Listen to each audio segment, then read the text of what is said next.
अथ ध्यानं प्रवक्ष्यामि शृणु सर्वाङ्गसुन्दरी।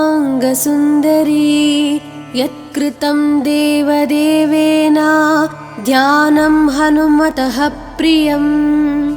पञ्चवक्त्रं महाभीमं त्रिपञ्चनयनैर्युतं बाहुभिर्दशभिर्युक्तं सर्वकामार्थसिद्धिदम्।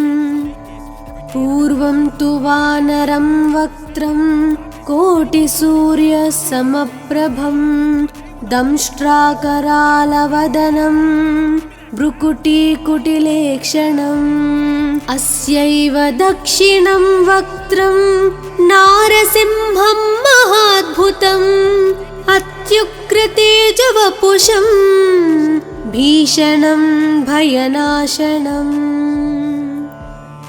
पश्चिमं गारुडं वक्त्रं वक्रतुण्डं महाबलं सर्वनागाप्रशमनं विषभूतादिकृन्तनम्। उत्तरं सौकरं वक्त्रं कृष्णं दीप्तं नभोपमं पातालसिंहवेताल ज्वररोगादिकृन्तनम्। ऊर्ध्वं हयाननं घोरं दानवान्तकरं परम् येन वक्त्रेण विप्रेन्द्र तारकख्यं महासुरम्। जगानसरसं तत्स्यात् सर्वशास्त्रहरं परं ध्यात्वा पञ्चमुखं रुद्रं हनुमन्तं दयानिधिम्। खड्गं त्रिशूलं खट्वाङ्गं पाशाङ्कुशपर्वतं मुष्टिं कौमदकीं वृक्षं धारयन्तं कमण्डलम्। बिन्दिपालं ज्ञानमुद्रां दशाभिमुनिपुङ्गवम् एतानि युधजालानि धारयन्तं भजाम्यहम्। प्रीतासनोपविष्टं तं सर्वाभरणभूषितं दिव्यमाल्याम्बरधरं दिव्यगन्धानुलेपनम्। सर्वाश्चर्यमयं देवं हनुमद्विश्वतोमुखं पञ्चास्यम् अच्युतम् अनेक विचित्रवर्णावक्त्रं शशाङ्कशिखरं कपिराजवर्यं पीताम्बरादिमुकुटैरूपशोभिताङ्गम्। पिङ्गाक्षम् आद्यम् अनिशं मनसा स्मरामि। मर्कतीशं महोत्साहं सर्वाश्रुहरं परं शत्रुसंहारमां रक्ष श्रीमन्नापडनुद्धर। ॐ हरिमरकटमरकटमन्त्रमिदं परिलिख्यति लिख्यति वामतले यदि नश्यति नश्यति शत्रुकलां यदि मुञ्चति मुञ्चति वामलता। इदं कवचं पठित्वात् महाकवच पठे नरः एकवारं जपे स्तोत्रं सर्वशत्रुनिवारणम्। द्विवारं तु पठे नित्यं पुत्रपौत्रप्रवर्धनम्। त्रिवारं च पठे नित्यं सर्वसमाप्तकरं शुभम्। चतुर्वारं पठे नित्यं सर्वरोगनिवारणम्।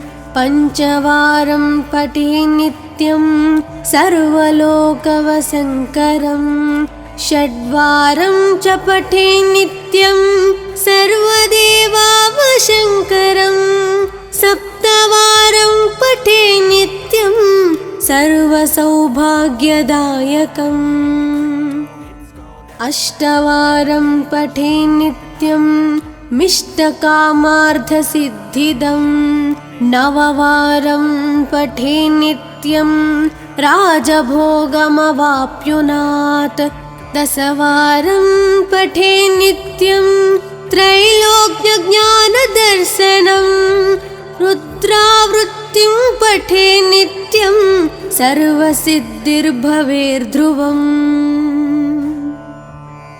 कवचस्मतरणेनैव महाबलमवाप्नुयात् सुदर्शनसंहितायां श्रीरामचन्द्रसीताप्रोक्तं श्रीपञ्चमुखहनुमत्कवचं सम्पूर्णम्।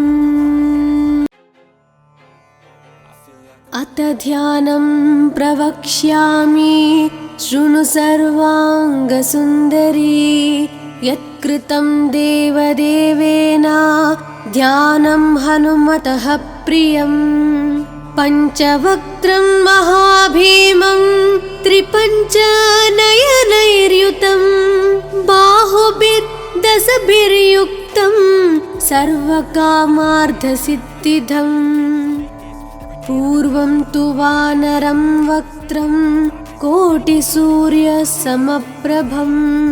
दंष्ट्राकरालवदनं भ्रुकुटीकुटिलेक्षणम् अस्यैव दक्षिणं वक्त्रं नारसिंहं महाद्भुतम् अत्युग्रतेजवपुषं भीषणं भयनाशनम् पश्चिमं गारुडं वक्त्रं वक्रतुण्डं महाबलं सर्वनागाप्रशमनं विषभूतादिकृन्तनम् उत्तरं सौकरं वक्त्रं कृष्णं दीप्तं नभोपमं पातालसिंहवेताल ज्वररोगादिकृन्तनम् ऊर्ध्वं हयाननं घोरं दानवान्तकरं परम् येन वक्त्रेण विप्रेन्द्र तारकख्यं महासुरं जगानसरसं तत्स्यात् सर्वशास्त्रहरं परं ध्यात्वा पञ्चमुखं रुद्रं हनुमन्तं दयानिधिम् खड्गं त्रिशूलं खट्वाङ्गं पाशाङ्कुशपर्वतं मुष्टिं कौमदकीं वृक्षं धारयन्तं कमण्डलं बिन्दिपालं ज्ञानमुद्रां दशाभिमुनिपुङ्गवम् एतानि युधजालानि धारयन्तं भजाम्यहम् प्रीतासनोपविष्टं तं सर्वाभरणभूषितं दिव्यमाल्याम्बरधरं दिव्यगन्धानुलेपनम् सर्वाश्चर्यमयं देवं हनुमद्विश्वतोमुखं पञ्चास्यम् अच्युतम् अनेक विचित्रवर्णावक्त्रं शशाङ्कशिखरं कपिराजवर्यं पीताम्बरादिमुकुटैरूपशोभिताङ्गम् पिङ्गाक्षम् आद्यम् अनिशं मनसा स्मरामि मर्कतीशं महोत्साहं सर्वाश्रुहरं परं शत्रुसंहारमां रक्ष श्रीमन्नापडनुद्धर ॐ हरिमरकटमरकटमन्त्रमिदं परिलिख्यति लिख्यति वामतले यदि नश्यति नश्यति शत्रुकलां यदि मुञ्चति मुञ्चति वामलता इदं कवचं पठित्वात् महाकवच पठे नरः एकवारं जपे स्तोत्रं सर्वशत्रुनिवारणं द्विवारं तु पठे नित्यं पुत्रपौत्रा प्रवर्धनं त्रिवारं च पठे नित्यं सर्वसमप्तकरं शुभम् चतुर्वारं पठे नित्यं सर्वरोगानिवारणं पञ्चवारं पठे नित्यं सर्वलोकवशङ्करं षड्वारं च पठे नित्यं सर्वदेवावशङ्करं सप्तवारं पठे नित्यं सर्वसौभाग्यदायकम् अष्टवारं पठे नित्यं मिष्टकामार्थसिद्धिदं नववारं पठे नित्यं राजभोगमवाप्नुयात् दशवारं पठे नित्यं त्रैलोक्यज्ञानदर्शनं रुद्रावृत्तिं पठे नित्यं सर्वसिद्धिर्भवेर्ध्रुवम् कवचस्मतरणेनैव महाबलमवाप्नुयात् सुदर्शनसंहितायां श्रीरामचन्द्रसीताप्रोक्तं श्रीपञ्चमुखहनुमत्कवचं सम्पूर्णम्।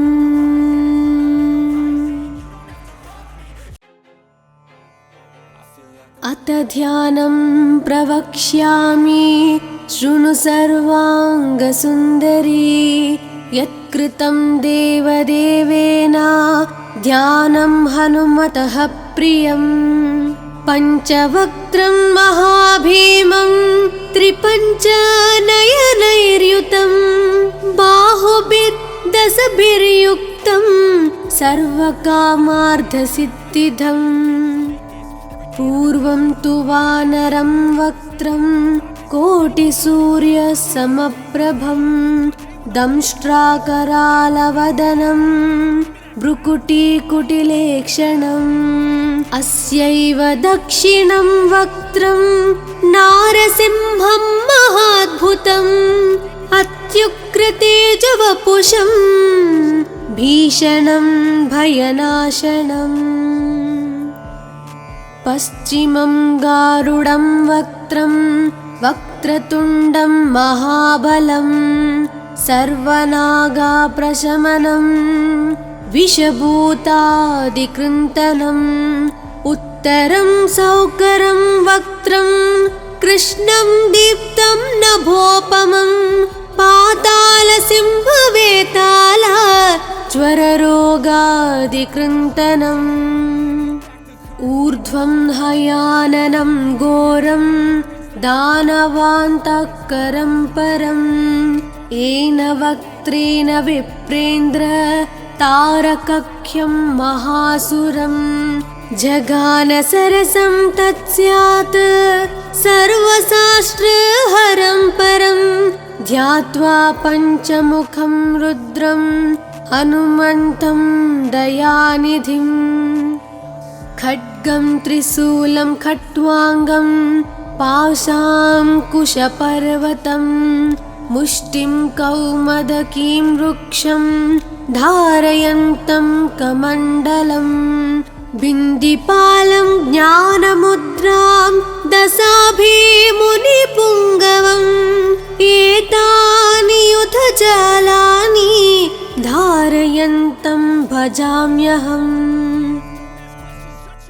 प्रीतासनोपविष्टं तं सर्वाभरणभूषितं दिव्यमाल्याम्बरधरं दिव्यगन्धानुलेपनम् सर्वाश्चर्यमयं देवं हनुमद्विश्वतोमुखं पञ्चास्यम् अच्युतम् अनेक विचित्रवर्णावक्त्रं शशाङ्कशिखरं कपिराजवर्यं पीताम्बरादिमुकुटैरूपशोभिताङ्गं पिङ्गाक्षम् आद्यम् अनिशं मनसा स्मरामि। मर्कतीशं महोत्साहं सर्वाश्रुहरं परं शत्रुसंहारमां रक्ष श्रीमन्नापडनुद्धर। ॐ हरिमरकटमरकटमन्त्रमिदं परिलिख्यति लिख्यति वामतले। यदि नश्यति नश्यति शत्रुकलां यदि मुञ्चति मुञ्चति वामलता। इदं कवचं पठित्वात् महाकवच पठे नरः। एकवारं जपे स्तोत्रं सर्वशत्रुनिवारणं। द्विवारं तु पठे नित्यं पुत्रपौत्रप्रवर्धनं। त्रिवारं च पठे नित्यं सर्वसमाप्तकरं शुभम्। चतुर्वारं पठे नित्यं सर्वरोगनिवारणं।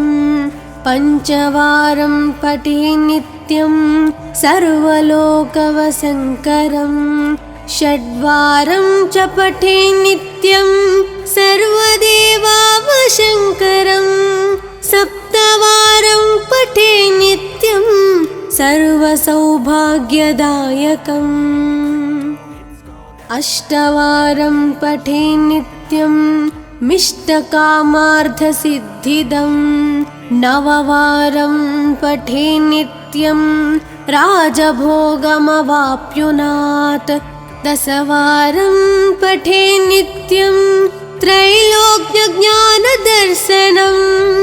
रुद्रावृत्तिं पठे नित्यं सर्वसिद्धिर्भवेर्ध्रुवम्। कवचस्मतरणेनैव महाबलमवाप्नुयात्। सुदर्शनसंहितायां श्रीरामचन्द्रसीताप्रोक्तं श्रीपञ्चमुखहनुमत्कवचं सम्पूर्णम्।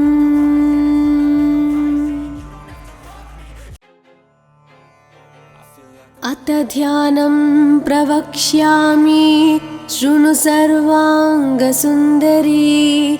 यत्कृतं देवदेवेन ध्यानं हनुमतः प्रियं। पञ्चवक्त्रं महाभीमं त्रिपञ्चनयनैर्युतं। बाहुभिर्दशभिर्युक्तं सर्वकामार्थसिद्धिदम्। पूर्वं तु वानरं वक्त्रं कोटिसूर्यसमप्रभं। दंष्ट्राकरालवदनं भ्रुकुटीकुटिलेक्षणम्। अस्यैव दक्षिणं वक्त्रं नारसिंहं महाद्भुतम्। अत्युग्रतेजवपुषं भीषणं भयनाशनम्। पश्चिमं गारुडं वक्त्रं वक्रतुण्डं महाबलं। सर्वनागाप्रशमनं विषभूतादिकृन्तनम्। उत्तरं सौकरं वक्त्रं कृष्णं दीप्तं नभोपमं। पातालसिंहवेताल ज्वररोगादिकृन्तनम्। ऊर्ध्वं हयाननं घोरं दानवान्तकरं परम्। येन वक्त्रेण विप्रेन्द्र तारकख्यं महासुरं। जगानसरसं तत्स्यात् सर्वशास्त्रहरं परं। ध्यात्वा पञ्चमुखं रुद्रं हनुमन्तं दयानिधिम्। खड्गं त्रिशूलं खट्वाङ्गं पाशाङ्कुशपर्वतं। मुष्टिं कौमदकीं वृक्षं धारयन्तं कमण्डलम्। बिन्दिपालं ज्ञानमुद्रां दशाभिमुनिपुङ्गवम्। एतानि युधजालानि धारयन्तं भजाम्यहम्। प्रीतासनोपविष्टं तं सर्वाभरणभूषितं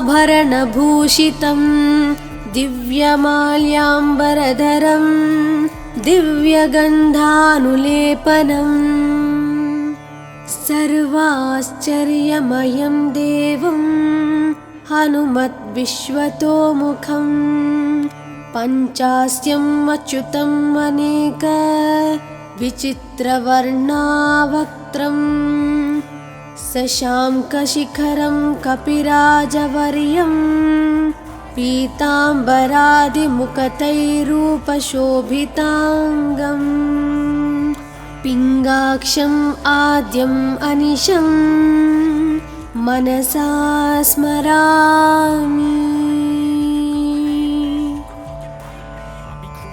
मर्कतीशं महोत्साहं सर्वाश्रुहरं परं शत्रुसंहारमां रक्ष श्रीमन्नापडनुद्धर। ॐ हरिमरकटमरकटमन्त्रमिदं परिलिख्यति लिख्यति वामतले यदि नश्यति नश्यति शत्रुकलां यदि मुञ्चति मुञ्चति वामलता।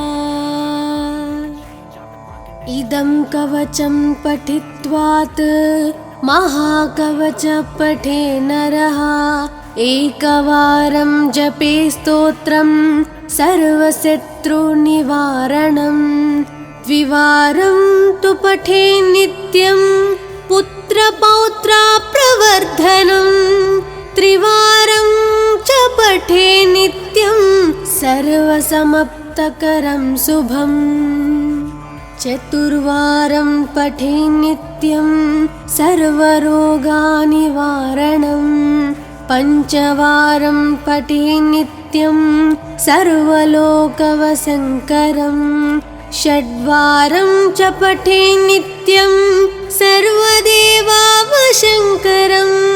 सप्तवारं पठे नित्यं सर्वसौभाग्यदायकम् अष्टवारं पठे नित्यं मिष्टकामार्थसिद्धिदं नववारं पठे नित्यं राजभोगमवाप्नुयात् दशवारं पठे नित्यं त्रैलोक्यज्ञानदर्शनं रुद्रावृत्तिं पठे नित्यं सर्वसिद्धिर्भवेर्ध्रुवम् कवचस्मतरणेनैव महाबलमवाप्नुयात् सुदर्शनसंहितायां श्रीरामचन्द्रसीताप्रोक्तं श्रीपञ्चमुखहनुमत्कवचं सम्पूर्णम्।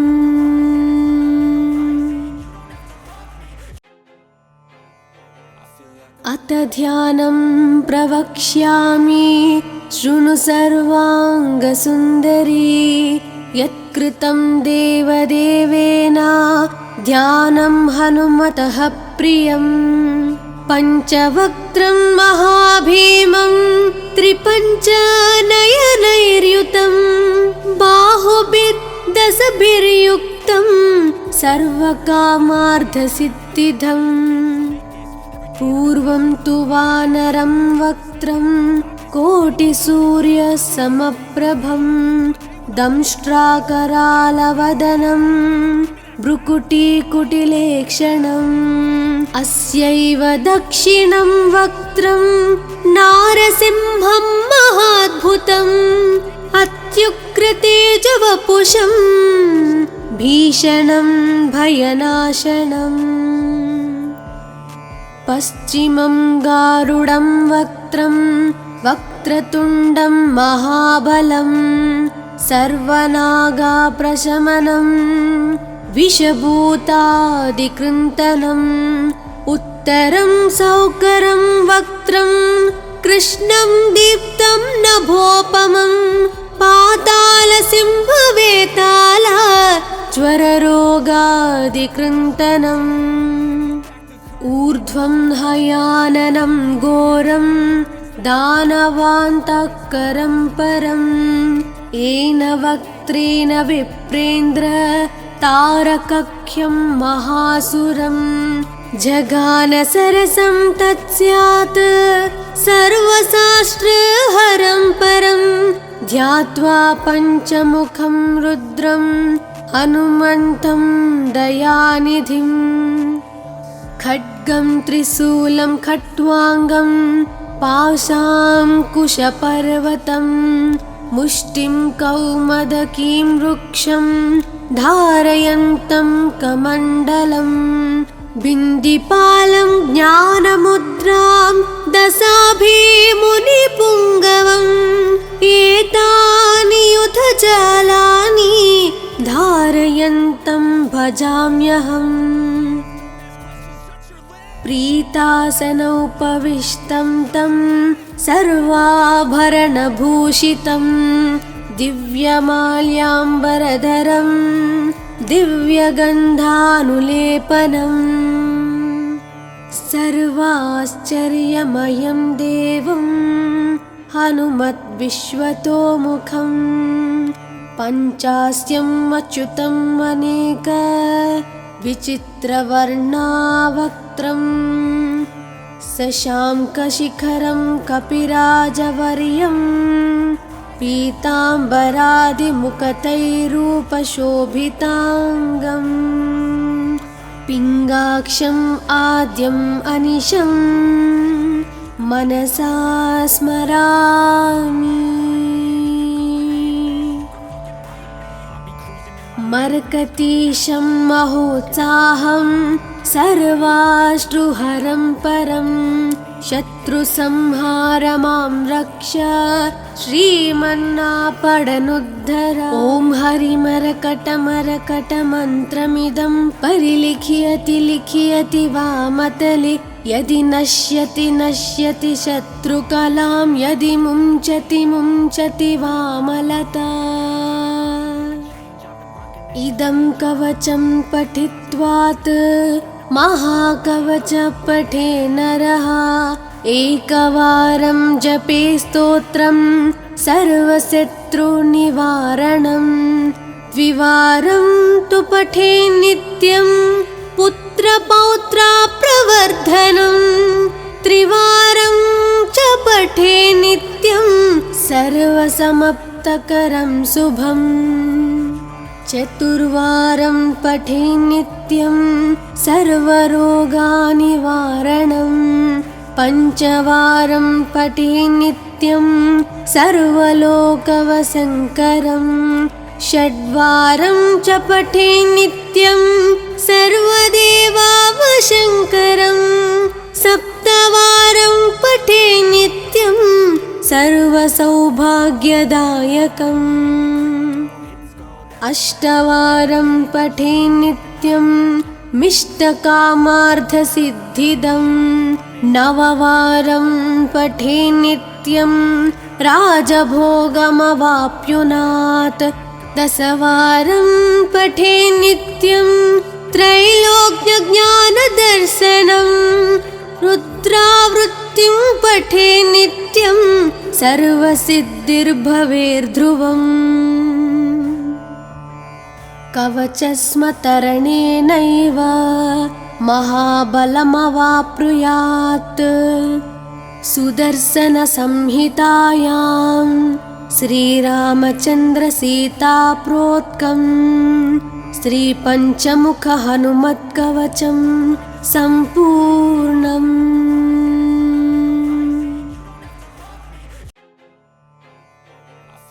अथ ध्यानं प्रवक्ष्यामि शृणु सर्वाङ्गसुन्दरी यत्कृतं देवदेवेन ध्यानं हनुमतः प्रियं पञ्चवक्त्रं महाभीमं त्रिपञ्चनयनैर्युतं बाहुभिर्दशभिर्युक्तं सर्वकामार्थसिद्धिदम् पूर्वं तु वानरं वक्त्रं कोटिसूर्यसमप्रभं दंष्ट्राकरालवदनं भ्रुकुटीकुटिलेक्षणम् अस्यैव दक्षिणं वक्त्रं नारसिंहं महाद्भुतम् अत्युग्रतेजवपुषं भीषणं भयनाशनम् पश्चिमं गारुडं वक्त्रं वक्रतुण्डं महाबलं सर्वनागाप्रशमनं विषभूतादिकृन्तनम् उत्तरं सौकरं वक्त्रं कृष्णं दीप्तं नभोपमं पातालसिंहवेताल ज्वररोगादिकृन्तनम् ऊर्ध्वं हयाननं घोरं दानवान्तःकरं परम् येन वक्त्रेण विप्रेन्द्र तारकख्यं महासुरं जगानसरसं तत्स्यात् सर्वशास्त्रहरं परं ध्यात्वा पञ्चमुखं रुद्रं हनुमन्तं दयानिधिम् खड्गं त्रिशूलं खट्वाङ्गं पाशाङ्कुशपर्वतं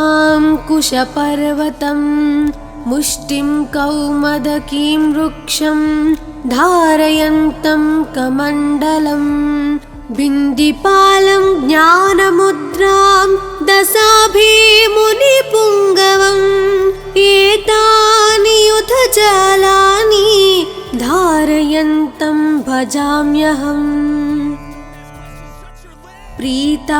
प्रीतासनोपविष्टं तं सर्वाभरणभूषितं दिव्यमाल्याम्बरधरं दिव्यगन्धानुलेपनम् सर्वाश्चर्यमयं देवं हनुमद्विश्वतोमुखं पञ्चास्यम् अच्युतम् अनेक विचित्रवर्णावक्त्रं शशाङ्कशिखरं कपिराजवर्यं पीताम्बरादिमुकुटैरूपशोभिताङ्गम् पिङ्गाक्षम् आद्यम् अनिशं मनसा स्मरामि मर्कतीशं महोत्साहं सर्वाश्रुहरं परं शत्रुसंहार मां रक्ष श्रीमन्नापडनुद्धर ॐ हरिमरकटमरकटमन्त्रमिदं परिलिख्यति लिख्यति वामतले यदि नश्यति नश्यति शत्रुकलां यदि मुञ्चति मुञ्चति वामलता इदं कवचं पठित्वात् महाकवच पठे नरः एकवारं जपे स्तोत्रं सर्वशत्रुनिवारणं द्विवारं तु पठे नित्यं पुत्रपौत्राप्रवर्धनं त्रिवारं च पठे नित्यं सर्वसमाप्तकरं शुभम् चतुर्वारं पठे नित्यं सर्वरोगनिवारणं पञ्चवारं पठे नित्यं सर्वलोकवशङ्करं षड्वारं च पठे नित्यं सर्वदेवावशङ्करं सप्तवारं पठे नित्यं सर्वसौभाग्यदायकम् अष्टवारं पठे नित्यं मिष्टकामार्थसिद्धिदं नववारं पठे नित्यं राजभोगमवाप्नुयात् दशवारं पठे नित्यं त्रैलोक्यज्ञानदर्शनं रुद्रावृत्तिं पठे नित्यं सर्वसिद्धिर्भवेर्ध्रुवम् कवचस्मतरणेनैव महाबलमवाप्नुयात् सुदर्शनसंहितायां श्रीरामचन्द्रसीताप्रोक्तं श्रीपञ्चमुख हनुमत्कवचं सम्पूर्णम्।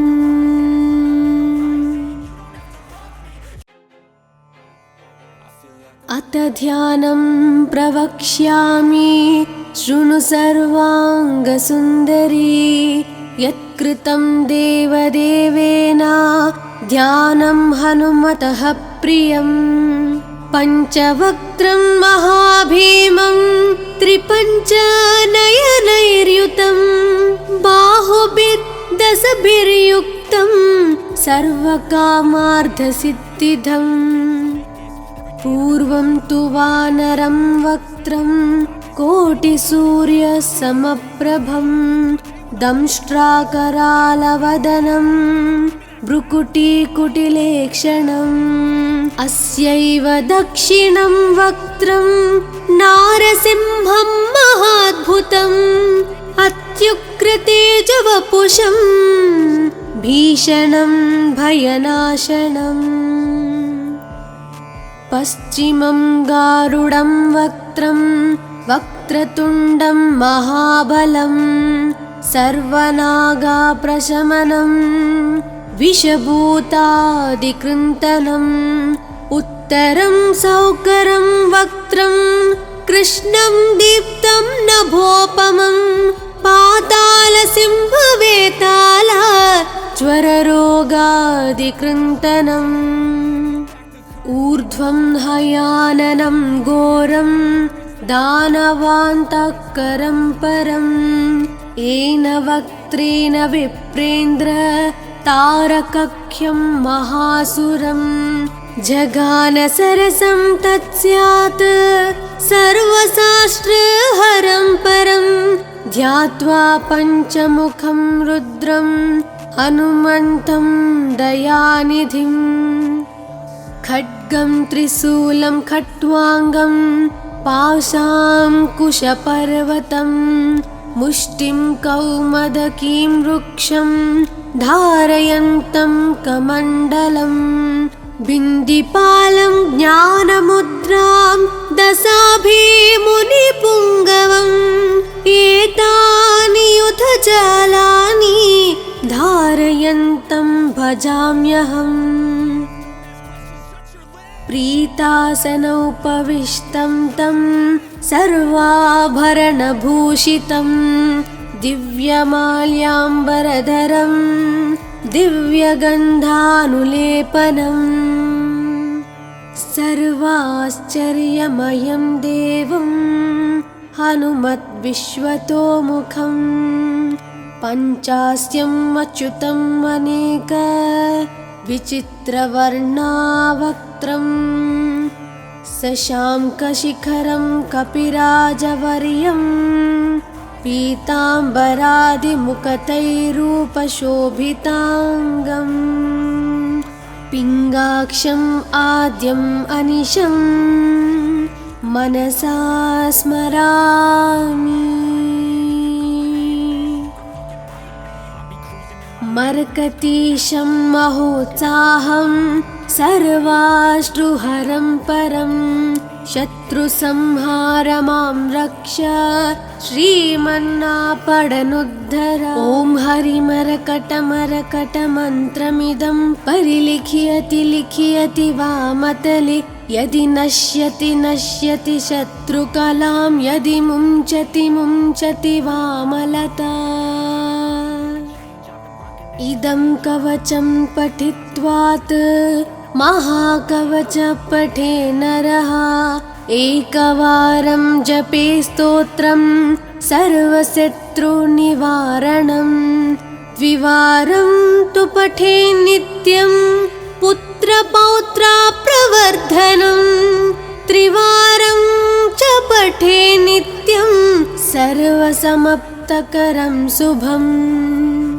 चतुर्वारं पठे नित्यं सर्वरोगनिवारणं। पञ्चवारं पठे नित्यं सर्वलोकवशङ्करं। षड्वारं च पठे नित्यं सर्वदेवावशङ्करं। सप्तवारं पठे नित्यं सर्वसौभाग्यप्रदायकम्। भाग्यदायकम् अष्टवारं पठे नित्यं मिष्टकामार्थसिद्धिदम् नववारं पठे नित्यं राजभोगमवाप्नुयात् दशवारं पठे नित्यं त्रैलोक्यज्ञानदर्शनं रुद्रावृत्तिं पठे नित्यं सर्वसिद्धिर्भवेर्ध्रुवम् कवचस्मतरणेनैव महाबलमवाप्नुयात् सुदर्शनसंहितायां श्रीरामचन्द्रसीताप्रोक्तं श्रीपञ्चमुखहनुमत्कवचं सम्पूर्णम्।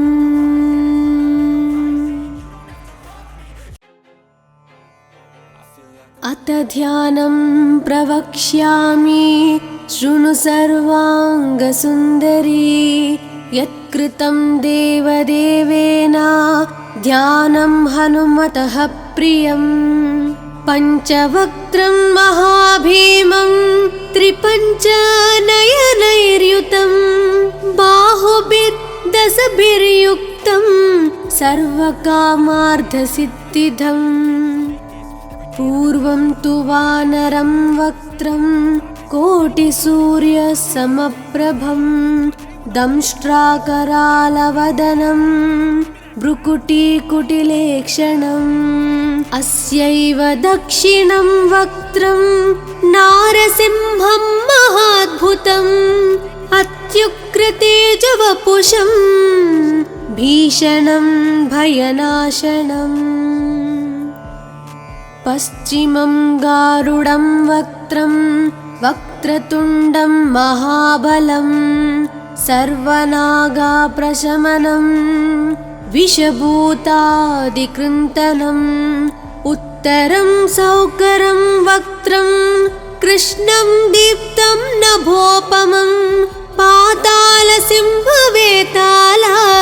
ज्वररोगादिकृन्तनम् ऊर्ध्वं हयाननं घोरं दानवान्तकरं परं येन वक्त्रेण विप्रेन्द्र तारकख्यं महासुरं जगानसरसं तत्स्यात् सर्वशास्त्रहरं परं ध्यात्वा पञ्चमुखं रुद्रं हनुमन्तं दयानिधिम् खड्गं त्रिशूलं खट्वाङ्गं पाशाङ्कुशपर्वतं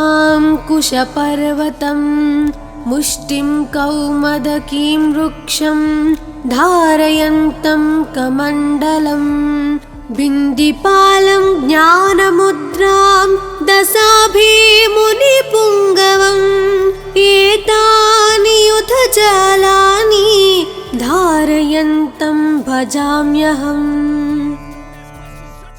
प्रीतासनोपविष्टं तं सर्वाभरणभूषितं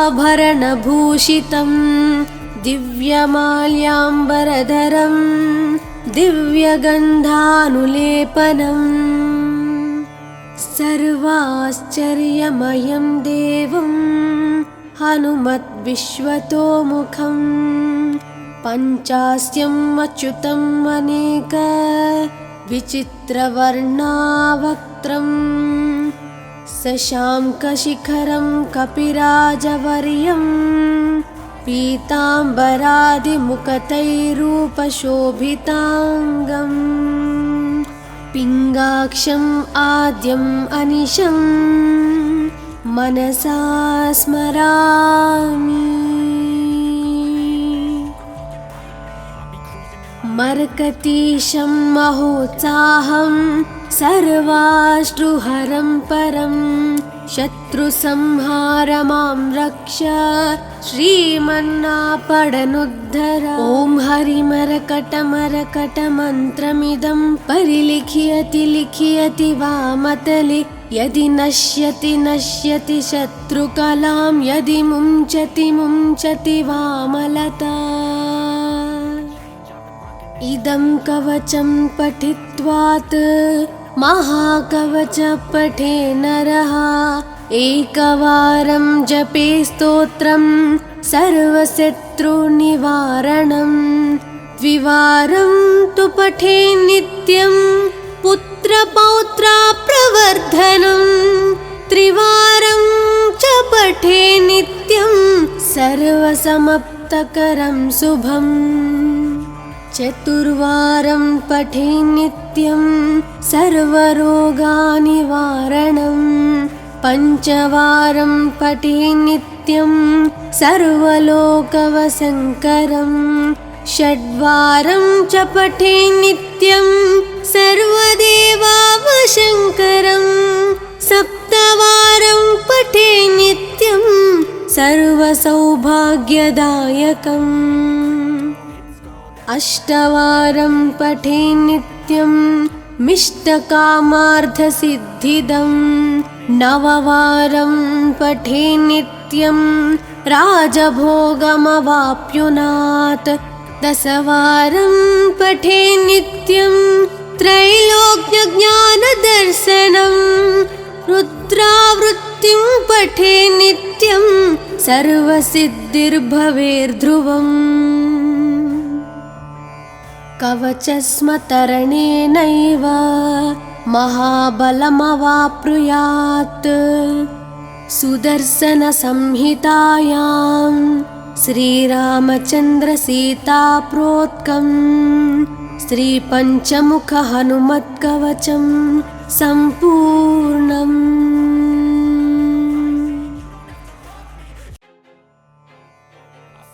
अथ ध्यानं प्रवक्ष्यामि शृणु सर्वाङ्गसुन्दरी यत्कृतं देवदेवेन ध्यानं हनुमतः प्रियं पञ्चवक्त्रं महाभीमं त्रिपञ्चनयनैर्युतं बाहुभिर्दशभिर्युक्तं सर्वकामार्थसिद्धिदम् पूर्वं तु वानरं वक्त्रं कोटिसूर्यसमप्रभं दंष्ट्राकरालवदनं भ्रुकुटीकुटिलेक्षणम् अस्यैव दक्षिणं वक्त्रं नारसिंहं महाद्भुतम् अत्युग्रतेजवपुषं भीषणं भयनाशनम् पश्चिमं गारुडं वक्त्रं वक्रतुण्डं महाबलं सर्वनागाप्रशमनं विषभूतादिकृन्तनम् उत्तरं सौकरं वक्त्रं कृष्णं दीप्तं नभोपमं पातालसिंहवेताल ज्वररोगादिकृन्तनम् ऊर्ध्वं हयाननं घोरं दानवान्तकरं परं येन वक्त्रेण विप्रेन्द्र तारकख्यं महासुरं जगानसरसं तत्स्यात् सर्वशास्त्रहरं परं ध्यात्वा पञ्चमुखं रुद्रं हनुमन्तं दयानिधिम् खड्गं त्रिशूलं खट्वाङ्गं पाशाङ्कुशपर्वतं मुष्टिं कौमदकीं वृक्षं धारयन्तं कमण्डलं बिन्दिपालं ज्ञानमुद्रां दशाभिमुनिपुङ्गवम् एतानि युधजालानि धारयन्तं भजाम्यहम् प्रीतासनोपविष्टं तं सर्वाभरणभूषितं दिव्यमाल्याम्बरधरं दिव्यगन्धानुलेपनं सर्वाश्चर्यमयं देवं हनुमद्विश्वतोमुखं पञ्चास्यम् अच्युतम् अनेक विचित्रवर्णावक्त्रं शशाङ्कशिखरं कपिराजवर्यं पीताम्बरादिमुकतैरूपशोभिताङ्गम् पिङ्गाक्षम् आद्यम् अनिशम् मनसा स्मरामि। मर्कतीशं महोत्साहं सर्वाश्रुहरं परं शत्रुसंहार मां रक्ष श्रीमन्नापडनुद्धर। ॐ हरिमरकटमरकटमन्त्रमिदं परिलिख्यति लिख्यति वामतले यदि नश्यति नश्यति शत्रुकलां यदि मुञ्चति मुञ्चति वामलता। इदं कवचं पठित्वात् महाकवच पठे नरः एकवारं जपे स्तोत्रं सर्वशत्रुनिवारणं द्विवारं तु पठे नित्यं पुत्रपौत्रप्रवर्धनं त्रिवारं च पठे नित्यं सर्वसमाप्तकरं शुभम् चतुर्वारं पठे नित्यं सर्वरोगनिवारणं पञ्चवारं पठे नित्यं सर्वलोकवशङ्करं षड्वारं च पठे नित्यं सर्वदेवावशङ्करं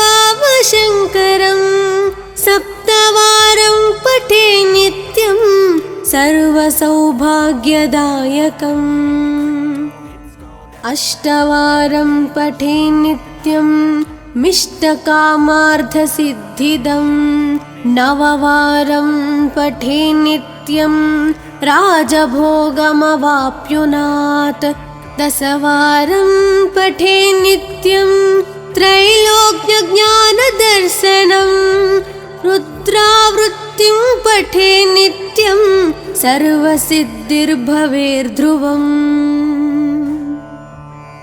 कवचस्मतरणेनैव महाबलमवाप्नुयात् सुदर्शनसंहितायां श्रीरामचन्द्रसीताप्रोक्तं श्रीपञ्चमुखहनुमत्कवचं सम्पूर्णम्।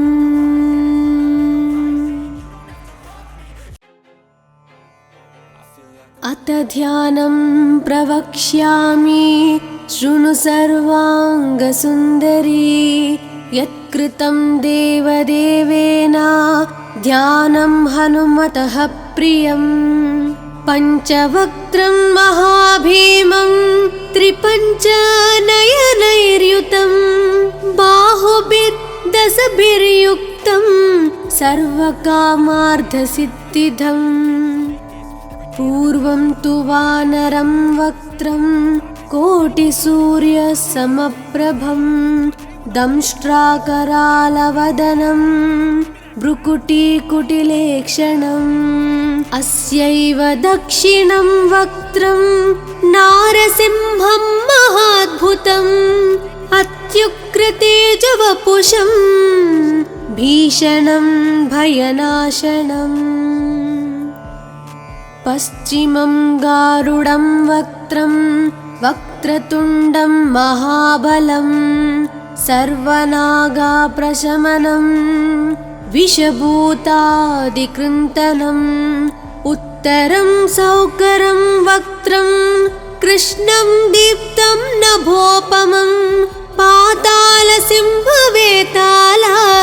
ज्वररोगादिकृन्तनम् ऊर्ध्वं हयाननं घोरं दानवान्तकरं परं येन वक्त्रेण विप्रेन्द्र तारकख्यं महासुरं जगानसरसं तत्स्यात् सर्वशास्त्रहरं परं ध्यात्वा पञ्चमुखं रुद्रं हनुमन्तं दयानिधिम् खड्गं त्रिशूलं खट्वाङ्गं पाशाङ्कुशपर्वतं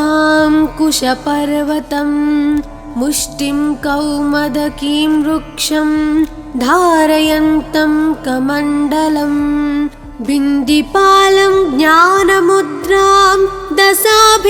मुनिपुङ्गवम् एतानि युधजालानि धारयन्तं भजाम्यहम् प्रीतासनोपविष्टं तं सर्वाभरणभूषितं दिव्यमाल्याम्बरधरं दिव्यगन्धानुलेपनम् सर्वाश्चर्यमयं देवं हनुमद्विश्वतोमुखं पञ्चास्यम् अच्युतम् अनेक विचित्रवर्णावक्त्रं शशाङ्कशिखरं कपिराजवर्यं पीताम्बरादिमुखतैरूपशोभिताङ्गम् पिङ्गाक्षम् आद्यम् अनिशं मनसा स्मरामि मर्कतीशं महोत्साहं सर्वाश्रुहरं परं शत्रुसंहार मां रक्ष श्रीमन्नापडनुद्धर ॐ हरिमरकटमरकटमन्त्रमिदं परिलिख्यति लिख्यति वामतले यदि नश्यति नश्यति शत्रुकलां यदि मुञ्चति मुञ्चति वामलता इदं कवचं पठित्वात् महाकवच पठे नरः एकवारं जपे स्तोत्रं सर्वशत्रुनिवारणं द्विवारं तु पठे नित्यं पुत्रपौत्राप्रवर्धनं त्रिवारं च पठे नित्यं सर्वसमाप्तकरं शुभम् चतुर्वारं पठे नित्यं सर्वरोगनिवारणं पञ्चवारं पठे नित्यं सर्वलोकवशङ्करं षड्वारं च पठे नित्यं सर्वदेवावशङ्करं सप्तवारं पठे नित्यं सर्वसौभाग्यदायकम् अष्टवारं पठे नित्यं मिष्टकामार्थसिद्धिदं नववारं पठे नित्यं राजभोगमवाप्नुयात् दशवारं पठे नित्यं त्रैलोक्यज्ञानदर्शनं रुद्रावृत्तिं पठे नित्यं सर्वसिद्धिर्भवेर्ध्रुवम् कवचस्मतरणेनैव महाबलमवाप्नुयात् सुदर्शनसंहितायां श्रीरामचन्द्रसीताप्रोक्तं श्रीपञ्चमुखहनुमत्कवचं सम्पूर्णम्।